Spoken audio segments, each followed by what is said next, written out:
Merci Madame pour le rapport que vous nous avez présenté. Alors je suis pour ma part très favorable aux outils numériques, très favorable à l'agence artificielle, bien que je considère que rien ne peut remplacer l'humain.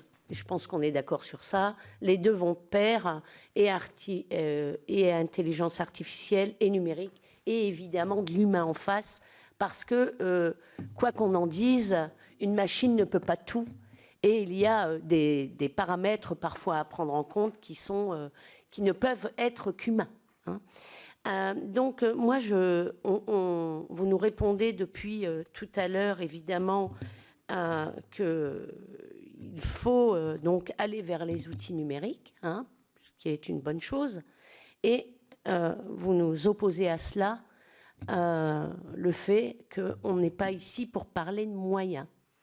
Alors, je comprends bien je ne comprends pas ce que vous dites, parce que, évidemment, lorsque l'on parle d'outils numériques, d'outils en plus, vous avez parlé tout à l'heure de dotation aux EHPAD, puisqu'il faudrait quand même, vous disiez tout à l'heure qu'il y avait un retard considérable dans les EHPAD au niveau, évidemment, de l'informatique.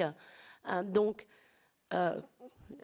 on aborde forcément la question du moyen, même si on y oppose l'article 40, mais forcément, il y a une question de coût et une question de moyens. Alors moi, j'ai 2 ou 3 questions à vous poser.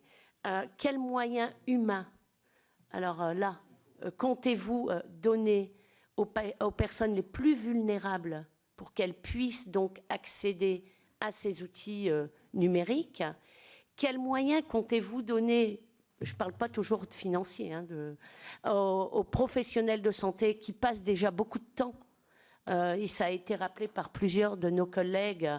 Vous voyez, les professionnels de la santé, lorsque l'on les a rencontrés, et les uns et les autres nous ont dit qu'ils passaient 40% de leur temps à ne pas faire de la médecine, mais à être submergés par la paperasserie, par enfin tout ce qu'il faut faire. Donc, quels moyens humains est-ce que l'on compte donner à ces professionnels qui sont parfois qui peuvent être aussi réfractaires?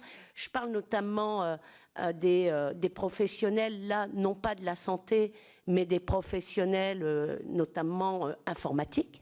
Est-ce que l'on compte y mettre, y injecter donc auprès des professionnels, auprès des personnes qui sont les plus vulnérables, des professionnels informatiques qui sont à même quand même d'expliquer les outils numériques et de pouvoir aider? Et puis, bon voilà, j'en arrête là, il y a déjà beaucoup de questions qui ont été posées. Je vous remercie. Alors,